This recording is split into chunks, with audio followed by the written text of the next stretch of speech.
Blog છે।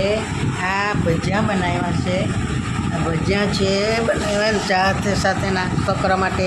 આ મરચુંવાળું ભજીયું, આ તેરીના પાત્રાનો પેલા દૂધીના પાત્રાના ભજીયા, પછી બટાકાવાળા રીંગણનો આ રીંગણથીઓ મેં ભજીયા બનાવ્યા છે, બટાકાવાળા ભજીયા બનાવ્યા છે, આ મરચાંના ભજીયા બનાવ્યા છે, આ પાઉંવાળું છે, આ ગ્રીલના માવે છે, આ ચા છે, ચા સાથે નાસ્તો કરવાના છે અત્યારે।